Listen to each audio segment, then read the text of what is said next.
wa qillata hilati, habis seluruh daya upayaku ya Allah. Wa hawani 'alan nas, hina aku ya Allah di hadapan manusia. Ya arhamar rahimin, wahai zat yang maha pengasih dari sekalian pengasih. Anta rabbul mustad'afin, engkaulah Tuhannya orang-orang yang lemah. Wa anta rabbi, dan engkaulah Tuhanku. Ila man takiluni, terserah kepada engkau ya Allah, aku akan diserahkan kemana? Ila ba'idin yatajahamuni, apakah saya akan diserahkan kepada orang yang jauh, yang berbuka masam kepada saya, maksud bila orang Taif. Am ila aduwin malaktahu amri, atau saya akan engkau serahkan kepada musuh-musuh saya, maksudnya orang Mekah. Illam yakun bika alayya ghadab fala ubali, walaupun engkau mau serahkan saya kepada siapa saja ya Allah, kepada musuh saya, kepada orang Taif, kepada orang Mekah yang mereka semua menentang saya, asalkan engkau tidak marah ya Allah, tidak masalah bagi saya. Illam yakun bika alayya ghadab fala ubali, ya Allah, asalkan engkau tidak marah, saya tidak peduli. Prinsipnya Rasulullah itu begitu, dan ini harus kita tiru.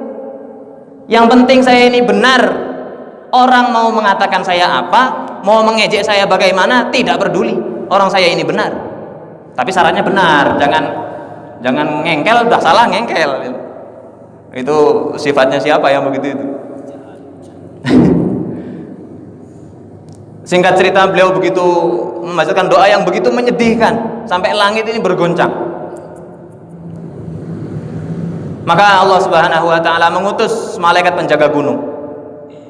Wahai Rasulullah, wahai kekasih Allah, Allah telah mendengar doamu dan saya ditugaskan, kalau engkau berkehendak, dua gunung yang ada di sisi kota Taif ini akan saya benturkan supaya seluruh penduduknya ini binasa.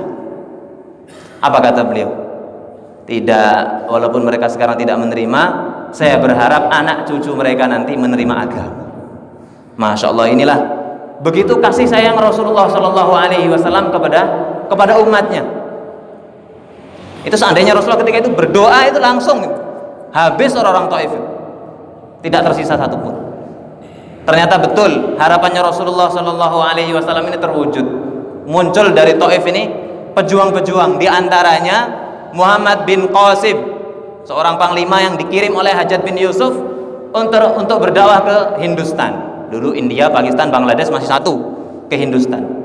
Maka sampai sekarang di India ada Islam, di Pakistan ada Islam, di Bangladesh ada Islam. Itu diantara barokahnya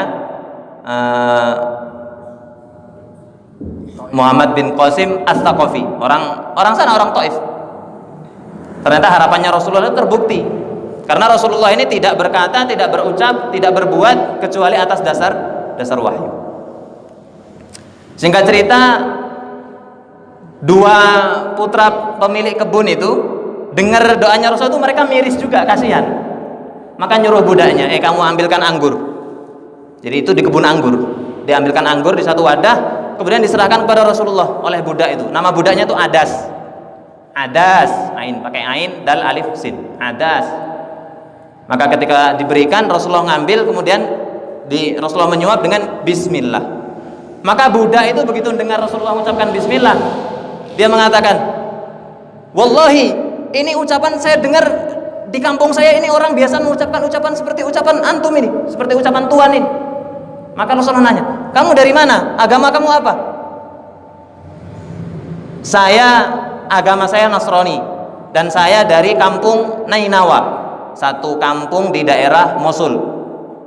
Maka Rasul langsung bersabda, kampungnya, ada seorang laki-laki soleh dulu di situ, namanya Yunus bin Matta. Maka budak ini kaget lagi, loh, antum kok tahu ada namanya Yunus bin Matta? Iya, dia itu saudara saya, kata Rasulullah.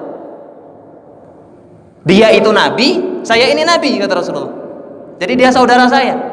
Maka budak itu langsung tersungkur, mencium kepalanya Rasulullah, mencium tangannya Rasulullah, mencium kakinya Rasulullah, masuk Islam. Jadi Rasulullah dakwah di Taif, datang ke tokoh-tokoh, orang-orang kaya, pejabat-pejabat, nggak ada yang nerima. Yang nerima malah budak. Nah, nanti kalau kita dakwah kok tokoh-tokoh nggak nerima, yang nerima itu budak apa, bukan budak sekarang nggak ada ya, budak Palembang banyak. Yang nerima tuh uli ibaratnya, kita nggak usah berkecil hati. Singkat cerita, selesai di situ Rasulullah jalan lagi sampai malam hari, kemudian beliau istirahat, bangun tahajud, beliau sholat. Nah, ketika beliau sholat, datang segerombolan jin. Diceritakan di surat Al-Ahqaf dan surat Al-Jin. Nah, diceritakan itu. Ketika Rasulullah sedang membaca Al-Quran, serombongan jin itu mereka dengar bacaannya Rasulullah. Kata mereka, yang dibaca laki-laki ini yang dibaca Nabi Musa katanya. Jadi ini jin zaman Nabi Musa sampai zaman Rasulullah masih hidup. Maka singkat cerita, mereka ini beriman kepada Rasulullah, pulang ke kampung jinnya itu, kemudian dakwah di sana. Jadi Allah ingin memberikan, ini mulai muncul nih kabar-kabar gembira dari mujahadahnya Rasulullah, susah payahnya Rasulullah ketika di Taif. Mulai muncul hadiah-hadiahnya diberikan. Satu rombongan jin masuk Islam. Manusia nggak terima, jin saya suruh masuk Islam. Satu rombongan jin masuk Islam. Beliau pulang ke Mekah. Sampai di Mekah, beliau masih lelah, istirahat di Masjidil Haram. Setelah habis Isya, waktu itu belum ada salat Isya karena perintah salat belum ada. Beliau istirahat, kemudian malaikat Jibril alaihi salatu wasallam datang. Wahai Rasulullah, bangun. Allah Subhanahu wa taala memanggil engkau. Masya Allah. Itu seperti apa gembiranya Rasulullah sallallahu alaihi wasallam. Kita kalau diundang Pak Bupati, diundang Pak Gubernur, diundang apalagi Pak Presiden, apalagi diundang yang majelis yang majma' itu kelas itu dunia gitu. Kita akan bangga. Ini Rasulullah sallallahu alaihi wasallam diundang menghadap penguasa, pemilik 7 lapis langit, 7 lapis bumi dan seluruh alam semesta ini. Itu susah payahnya itu hilang semua itu di Taif itu. Kita ibarat kerja capek kemudian dapat untung 1 M, hilang capeknya langsung. Ini bukan 1 M, yang memiliki hitungan yang nggak ada batasnya itu diundang. Maka Rasulullah berangkat, berjalan, naik buruk itu kecepatannya sejauh mata memandang, celing, pokoknya sampai hilang, sampai nggak kelihatan itu sekali langkahnya. Maka ketika Rasulullah berjalan, beliau melewati banyak ujiannya ketika itu, ceritanya panjang. Di antaranya beliau mencium ada bau yang begitu wangi sekali. Maka beliau bertanya, Jibril, ini aroma apa kok baunya harum sekali? Wahai Rasulullah, engkau sedang melewati area makamnya Masyitoh, budaknya Fir'aun yang dibunuh gara-gara beriman, tukang sisir putrinya Fir'aun. Maka Rasulullah singgah ziarah di situ, ziarah di kuburnya Masyitoh. Ini dalilnya ziarah ini. Padahal Rasulullah itu mau sowan menghadap Allah, sempat ziarah dulu ke kuburannya orang solehah.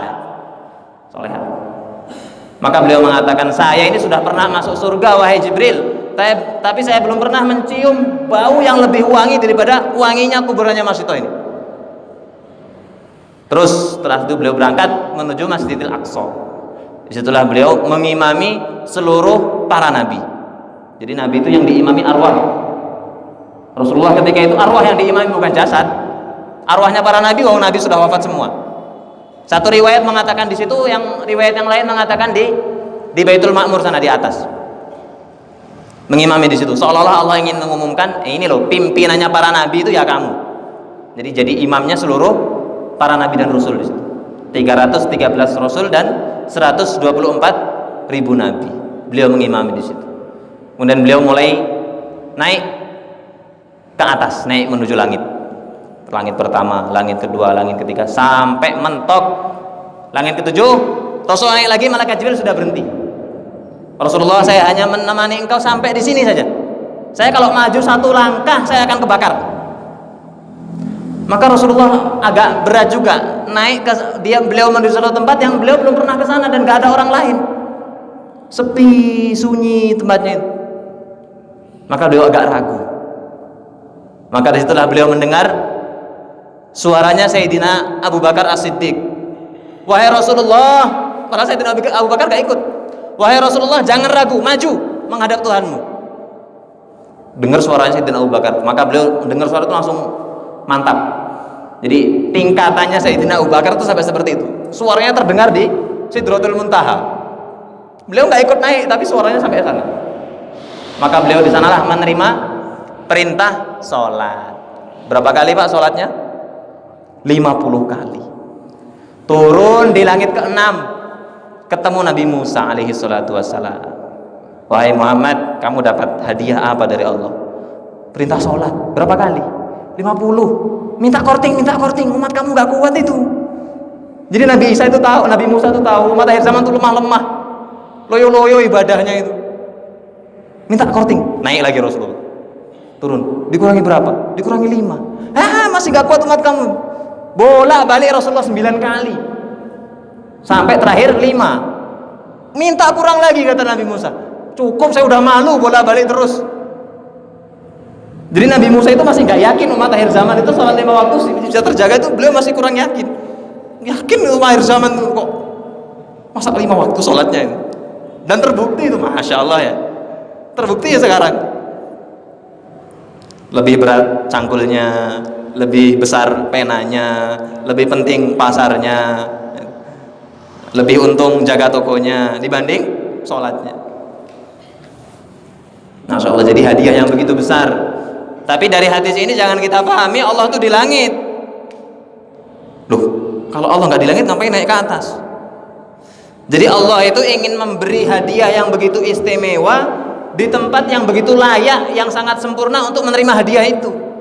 Maka diletakkan, Allah berikan di tempat yang istimewa. Kalau Allah berkehendak menemui di bumi bisa saja, seperti Nabi Musa alaihi salatu wassalam. Nabi Musa minta supaya Nabi Musa bisa melihat zatnya Allah. Allah kabulkan ketika itu. Cuma kan nggak kuat. Gunung langsung rata, ibaratnya gunung Pusagi langsung rata. Padahal belum nampak itu. 70 orang langsung mati umatnya Nabi Musa. Nabi Musanya pingsan, kaumnya mati. Kalau Nabi Musanya orangnya kuat, dia cuma pingsan, umatnya langsung mati seketika. Jadi jangan kita anggap berarti Allah di langit. Enggak, tidak seperti itu. Ya, singkat cerita, inilah perjalanan panjang Rasulullah Shallallahu Alaihi Wasallam menerima perintah sholat. Makanya Rasulullah Shallallahu Alaihi Wasallam itu dengan sholat itu begitu cinta sekali, sampai beliau mengatakan, wa ju'ilat qurratu aini fis shalah. Dijadikan Allah Subhanahu Wa Taala menjadikan penyejuk mataku tidak dalam sholat. Kalau kita sejuk juga Pak, Allahu Akbar, saking sejuknya.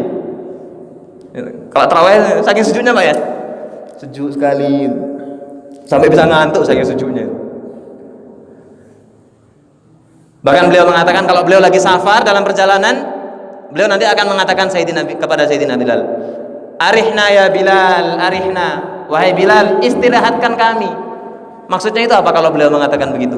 Suruh komat terus sholat. Jadi istirahatnya Rasulullah itu bukan tidur. Kalau kita tidur, cari tempat yang enak-enak, baring, apa pemandangan, enggak. Rasulullah istirahatnya dengan sholat. Nah, kita ingin sholat kita itu seperti itu. Jadi sholat itu jangan dijadikan satu beban. Kita lagi kerja, aduh udah sholat lagi. Kayaknya baru tadi sih azan, udah azan lagi ya. Kayaknya baru tadi saya. Karena kita masih memahami bahwasanya sholat itu sebagai satu beban. Kalau kita memahami bahwasanya sholat itu menguntungkan kita tidak akan mengeluh. Nah, kita ingin sholat kita itu seperti itu. Maka kalau kita mau sholat, persiapan zahir, persiapan batin, kita renungi bacaan-bacaan sholat itu, kita pelajari arti-artinya apa, supaya kita dalam sholat itu bisa merenungi. Alhamdulillahirabbil alamin. Ya Allah, segala puji bagi Engkau ya Allah. Ar-Rahmanir Rahim, Maliki Yaumiddin, dan seterusnya kita renungi. Kita hari ini kan baca yang penting baca, yang penting selesai kan gitu. Rabbighfirli warhamni wajburni warfa'ni warzuqni. Fase-fase Pak, tapi enggak kita renungi. Apa artinya? Yang penting bunyi gitu. Malah kan kadang cuma baca tanpa kita renungi, akhirnya kita sudah sholat 20 tahun, sudah sholat 30 tahun, 40 tahun, masih beban aja sholat itu. Belum bisa kita menikmati sholat itu, belum bisa. Karena sepanjang kita sholat, nggak kita sadari bahwasanya sholat itu satu perkara besar, satu hadiah yang besar yang Allah berikan kepada kita. Maka kita ingin belajar seperti itu. Nah, kalau orang itu merenungi betul-betul bahwa sholat ini anugerah, seperti tadi, sholat itu jadi mi'rajnya orang beriman. Rasulullah mi'rajnya langsung menghadap Allah, dan sudah menjadi sunnatullah bahwasanya kalau Rasulullah itu dapat anugerah, umatnya juga kecipratan itu anugerah itu. Maka mi'rajnya orang beriman itu dengan sholat. Hadisnya kalau lafadznya seperti itu nggak ada. Hadisnya itu lafadznya wassolatu qurban. Sholat itu adalah cara untuk mendekatkan diri kepada Allah Subhanahu wa taala. Nah, kemudian hadis ini oleh sebagian ulama diriwayatkan dengan maknanya. Akhirnya mereka mengucapkannya itu bukan as-sholatu qurban, tapi mereka mengucapkannya as-sholatu mi'rajul mu'minin. Sholat adalah mi'rajnya orang iman. Maksudnya disitulah kesempatan orang iman untuk menghadap langsung kepada Allah, curhat langsung kepada Allah Subhanahu wa taala, mengadukan seluruh keluh kesahnya kepada Allah Subhanahu wa taala dengan sholat. Maka dalam satu mafhum hadis dikatakan, kalau seorang hamba itu takbir Allahu Akbar, maka Allah Subhanahu wa taala akan memperhatikan dia selama hamba ini tidak berpaling dari Allah Subhanahu wa taala. Kalau hamba ini sudah berpaling dari mengingat selain Allah, ya Allah berpaling juga. Jadi maknanya kita ini diperhatikan betul-betul oleh Allah Subhanahu wa taala. Maka kita rasakan kalau Allahu Akbar, kita rasakan kita ini sedang menghadap Allah Subhanahu wa taala, sedang diawasi oleh Allah Subhanahu wa taala. Sehingga sholat kita itu menyebabkan iman kita naik, iman kita naik, iman kita naik. Sholat yang seperti itulah yang dikatakan di dalam Al-Quran, inna sholata tanha anil fahsya'i wal munkar. Kalau belum yang seperti itu berarti belum sempurna sholatnya, baru menggugurkan kewajiban sholat. Ya sudah, alhamdulillah, tapi kita ingin meningkat, ingin meningkat, ingin meningkat. Kalau orang itu ada usaha meningkat, kok nanti mati belum sampai sempurna pun, nanti Allah akan golongkan dalam golongan yang sempurna. Kita kan sering baca hadis, kalau ada orang niat ngafal Quran dan dia sungguh-sungguh di dalam niatnya, mati belum hafal Quran, nanti Allah Subhanahu wa taala akan bangkitkan dia bersama para hafidz Al-Quran. Jadi ini orang baru belajar alif, ba, ta, alif fathah a, alif kasroh i, alif dhammah u, innalillahi, langsung mati. Bangun-bangun hafidz Quran. Jadi dia nggak perlu pusing-pusing di dunia. Ngafal Quran tuh pusing lah. Tanya Ustaz Hambali itu, masya Allah. Kalau beliau mungkin mudah ya. Jadi beliau ini senior saya Pak, senior jauh. Saya pertama mondok sudah dengar nama beliau hafidz Quran. Saya pertama masuk pondok, nginjakkan kaki di pondok, saya sudah dengar Ustaz Hambali hafidz Quran. Jadi saya itu ketinggalan jauh. Di dalam agama itu siapa yang dulu itu punya derajat khusus Pak. Jadi dalam agama itu siapa yang dulu masuk di dalam agama, dia punya satu derajat keistimewaan yang nggak akan bisa disalip oleh orang setelahnya, walaupun orang setelahnya itu lebih baik. Oh, walaupun saya duduk di sini nih Pak, oh masih kalah jauh sama beliau. Dan itu faktanya itu seperti itu. Sahabat Nabi itu sampai mengatakan, kamu mau infak sebesar gunung Uhud. Kalau Bapak pernah lihat gunung Uhud, dibanding infaknya sahabat yang cuma 6 on, kalah infak kamu sebesar gunung Uhud. Kenapa? Karena sahabat orang pertama, kita orang belakangan. Sampai muncul satu kaidah, al-fadlu lil mutaqaddim wa in ahsanal muqtadi. Orang yang awal punya keutamaan walaupun orang setelahnya lebih baik. Karena transfer pahala. Transfer pahala. Nah, insyaallah cukup. Bisa Pak ya? Oh saya.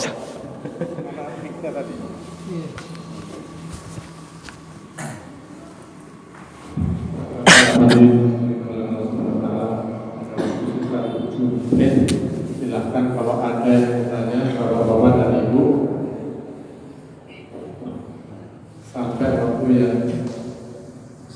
sampai waktu isya. Dan kalaupun memang mencukupi, ini akan tiap hari ke sini. Jangan khawatir. Silakan ibu-ibu dulu. Ya, assalamualaikum warahmatullahi wabarakatuh. Waalaikumsalam. Jadi ada programnya oleh Membantu itu sholat. Jadi kita ini nggak sama sholat, tapi kadang-kadang di dalam sholat itu hati kita sehingga jarang sekali yang kita perhatikan terus sama Allah. Kadang-kadang pikiran berawak kemana-mana. Saudara-saudara itu yang termasuk yang awal yang musafir. Itu ada saya ya. Assalamualaikum warahmatullahi wabarakatuh. Gimana pertanyaan? Sholatnya jarang ingat sama waktu. Sholatnya itu tidak bisa khusyuk. Pikirannya kemana-mana. Caranya supaya khusyuk. Iya. Gitu Bu ya? Atau gimana? Enggak. Ulangi Bu. Ya, ini kan tadi hasilnya dari terbentukkan sholat. Ini sudah dua sholatnya, tapi juga bisa kalau khusyuk seperti kita berhadapan dengan Allah. Kadang-kadang pikiran terbang kemana-mana. Itu pertanyaannya. Apakah sholat itu yang termasuk sholat yang lalai yang awal dan apakah bagaimana dan bagaimana seharusnya? Ya. Jadi di surat Al-Ma'un ya, ada ayat fawailul lil musallin alladzina hum an salatihim sahun. Celakalah orang yang salat, yaitu yang lalai di dalam salatnya. Ya, para ulama berbeda pendapat. Maksudnya lalai di sini ini macam-macam lah. Ada yang lalai dalam waktunya, dalam artian yang nggak mengerjakan sholat, lalai waktunya, nggak memperhatikan waktu-waktu sholat, atau mengerjakan sholat tapi dikodok, mengerjakan sholat subuh, waktu sholat duha, akhirnya duhanya pakai kunut kan gitu. Jadi duha berkunut, atau keluar waktu lah intinya, atau memang tidak sholat betulan. Ada yang menafsirkan diantaranya itu ya lalai di dalam rokaat. Macam-macam penafsiran para ulama. Ya ringkasnya bagaimana? Saya ini sudah sholat tapi kok belum khusyuk. Di antara caranya, ini yang ngomong juga belum khusyuk. Masih ya mungkin berapalah atau berapa persen itu nanti di lahir aja di akhirat. Berapa timbangannya nanti. Kita semua kan nanti nonton amalannya orang, semua orang kita tonton satu-satu. Yang ngomong cuma ngomong aja ternyata itu, nggak bisa kerjakan ternyata. Malu sekali saya nanti di akhirat.